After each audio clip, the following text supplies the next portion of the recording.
Welcome to Ergonomics and Massage, keeping your body healthy at work and beyond. Hi everyone, I'm Penny Hill with Rising Sun Massage and EFT Tapping for Stress Relief. I've been helping people reduce stress in their bodies and their minds with massage and with tapping since 1990. And today I'm here with my friend Seraphine Lillian. We're here to discuss 3 of the most common errors in your working environment that may be causing you pain in your body, and how you can feel better, reduce your pain, and be more effective at work with less effort. And I'm Seraphine Lillian. I have my own ergonomic consulting business called Ergo Arts. I have done about 18,000 ergonomic evaluations. And my passion is in creating prudent ergonomic solutions to help working people use their bodies to be more productive, have more energy, and to feel good. Seraphine has identified 3 of the most common ergonomic issues people experience with computer work. I'll let her explain what these issues are, and then I'll describe how they play out in your body. Before I begin, I'd like to point out that our contact information will be at the end of the video. When I come in to an office, for example, the first thing I notice is that someone's monitor height is too low for their eye height. This can lead to a C-shaped spine with awkward neck posture. The eyes tend to lead you, and if you're always looking down, your body will follow. And one can then slump into what's called a C-shaped spine. In the first photo, the woman's head is forward of her neck. The woman's head is forward from her shoulder. And the photo after that, I have added some arrows, and you can see where the head really needs to be. The head needs to be lined up with the shoulder. And there's another example in the next photo. This poor person is completely hunched over into a C-shaped spine there. His head is really, really far forward. And then the image after that, I've added some more arrows, and this time I started from the hip, because that's really where he needs to be centered, is from his hip. Ideally, you need to have your ear, shoulder, elbow, and then hip aligned. So he really needs to have his head back and his shoulder back in order to have that alignment. And this is really important because, as you can see in the next image, the head weighs about 10 to 12 pounds. So when the head is lined up with the shoulder or in a neutral position, the head weighs about 10 to 12 pounds. If the head is 15 degrees forward from the shoulder, you've now increased the weight of the head to double that number. And if the head is 60 degrees forward from the shoulder, then the head would weigh 60 pounds. That's a lot of weight for your upper back, neck, and shoulder muscles to carry. And I'm sure Penny can describe more about the physical aspect of this position. The body, like many systems, maintains harmony through balance. When one muscle contracts, its opposite lengthens. When the body is working in alignment, the forces of muscular strength and tension should balance out. And every muscle has its main job. In the example of the head too far forward or looking down, the muscles that normally hold the head up, the ones in the back of the neck, are overstretched, while the muscles in the front of the neck are too tight in an effort to keep your head from falling onto your chest. The muscles in the front and side of the neck are designed to flex the head forward and rotate the head from side to side. They are not built to hold the head up for hours a day. Tension in the neck and shoulders is present in almost everyone. And one of the reasons is we are often asking the neck and shoulder muscles to do jobs that are not rightly theirs to do. They can pitch in when necessary, but are not designed to be doing these jobs long term. Working in an ergonomically neutral position greatly reduces the muscular strain you will develop. Here's a picture of the body in a neutral position with the head over the neck, looking straight ahead, and the monitor lined up appropriately. You also want to take into consideration the distance between you and the monitor. Ideally, you want the distance to be about arm's length away. And then you want to make sure that the viewing angle is such that you're not going to get any glare from a window or from an overhead light. The next obvious thing that I see when I walk into an office is the seated keying height. Usually I see people keying at a level too high, with the elbows either out to the side or far out in front of them. And then this can cause shoulder muscles getting stretched out in front of them. Check this out for yourself. You may be doing this. In an ideal seated position, the elbows are resting at the side of the body and only the lower arms are out in space. I always tell people to get in touch with their T-Rex arms, short arms. When you type this way, the keying surface needs to be lowered. Try it yourself. When your arms are out in front of you, your arm is higher off the ground. When your elbow is close to the side of the body, your forearm is lower to the ground. As you can see in this first example of an awkward posture, this person's elbows are forward and the arm is up against gravity, as well as the head and neck being forward. And then in the next photo, you can see how I've added the arrows again, wanting to keep that ear, shoulder, elbow, and hip aligned and having those elbows back. And you can see how if those elbows were back, then the typing surface would need to be drastically lowered. And the next example is a person with their arm winged out all the way to the side. That's involving the shoulder, the elbow, and the forearm. So again, ear, shoulder, elbow, and hip needs to be lined up. And usually this is caused by fixed desk height and no adjustable keyboard tray. Standard desk height is usually 29 inches. Average elbow height, subjective info based on 18,000 ergo evaluations, is about 27 inches. Therefore, if one is a touch typist, the keying height needs to be about 26 inches high. Again, keying height needs to be lowered when I see people sitting in front of computers.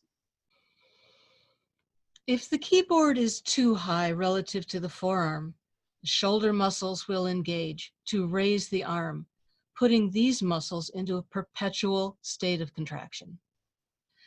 The usual human thing to do is to tense the shoulder muscles as a way to lift the arms. This chronic tension reduces blood flow and can cause discomfort in your neck, arms, and shoulders. If your arms are out in front of you, you'll feel the chest muscles working overtime as well. Plus, there are other muscles that are conscripted to keep the arms elevated. This all leads to chronic arm, neck, and shoulder tension and pain, which can even radiate down your arm. If you are in a slumped posture, this means that there are abdominal muscles doing the job of supporting the lumbar spine, which is not their job. The loss of this curve eliminates the support the bony structure should be providing, causing the wrong muscles to be working, and at the same time, weakening the muscles that are supposed to be working, causing weakness where there should be strength. In addition to the C-shaped spine that is so obvious in this picture, you can also see how the abdominal cavity is compressed by the rib cage resting on it, and that restricts the diaphragm. This can lead to shallow breathing, which in turn leaves you feeling tired and fatigued. And the compression of the abdomen can lead to a whole other set of issues. I find it amazing that even online, you may not find good information on how to set up your workstation correctly. This woman is standing at her desk with a pretty good neutral posture, except for her arms. Her arms are almost straight. And when her arms are almost straight, that means her wrist is going to be bent back. So the thing that I see when people are standing is that their workstations are too low. It's the opposite problem I see of when people are sitting. And when they're sitting and their desk is too low, one thing that happens is the wrist is in an awkward position. And that can really affect the muscles and the tendons and the nerves in the hand, wrist, forearm, and elbow. The next picture also has an image of somebody sitting and somebody standing. And the seated position looks pretty good. The person is in a pretty neutral position, except of course the monitor is way too low. And the same thing with the example for the standing person. His arm is pretty much almost straight again. And so therefore his wrist has to bend back into that awkward position. So ideally what you want to do is same thing as when you're seated, is to keep your elbows close to the side of your body. When your elbows are going to be close to the side of the body, the desk would need to be raised so that the forearms, hands, and wrists are in neutral, pretty much a straight line. When the desk is too low, then the body compensates by bending at the wrist, and this can cause all sorts of discomforts in the forearm, hand, wrist, and areas of the body. When the wrist is chronically extended, which means the back of the hand is moving towards the elbow, the forearm muscles on the top of the arm shorten. Like any muscle held in one position for too long, they get starved of nutrition and waste products build up due to reduced blood flow through the area. This causes a lot of irritation to the tissues and is a state of affairs that leads to short and long-term discomfort and possibly dysfunction. Keeping your wrist in a neutral position is the best defense against visits to the doctor and the physical therapist. I have a couple of movements, exercises, stretches for you to do that will greatly benefit your shoulders and your arms and your wrists. The first is so simple. You just shrug and relax. Shrug and relax. And that allows the muscles to contract and relax, and that pushes fluids through and nourishes them, but also reminds your body of what contracted feels like and what relaxed feels like. So here is a nice stretch that you can also do for your arms and wrists. If you put your arm out in front of you, take your other hand and push your wrist down and stretch. Now you want to do these gently and in 1 to 2 second pulses. And then you can turn your arm over and again stretch 1 to 2 seconds for each pulse. Do them gently and don't overdo. Bring your elbow to a 90-degree angle. And then with the palm down, reach across to the outer edge of your hand and rotate in towards the body.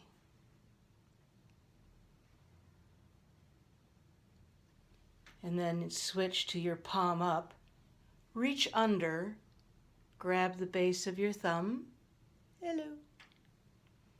and pull away from your body. Gentle movements, short duration.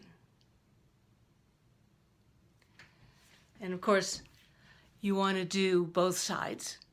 And with stretching, as always, the best approach is to do less more often, than to try and do a lot every once in a while. So I think Seraphine also has a tip for you coming up. From an ergonomic perspective, I recommend that you and everyone else take a 1 to 2 minute break for every 30 minutes of work. When the body is not moving, then we have what's called static posture. If you're sitting or standing in one place for too long and not moving, the blood pools and does not flow through your body as efficiently. This can lead to stagnant blood flow, less oxygen to the tissues, and down the line, possibly aches and pains, which we want to avoid. A professional tip: set a timer by your workstation or use your mobile phone as a timer for 30 minutes.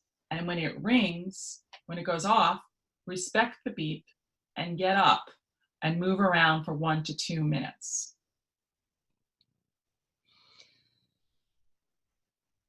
This is just a quick look into how the body works and how the consequences of our daily habits can build up into the all too familiar aches and pains of the back, low back, neck, and arms. But it doesn't have to be that way.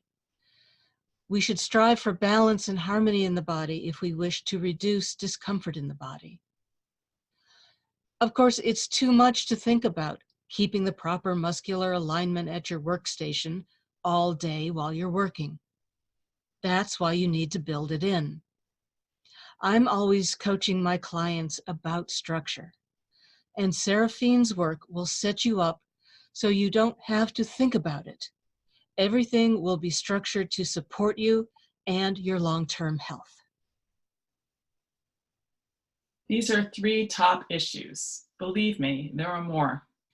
I wish you to feel good enjoying other activities during your time away from the computer.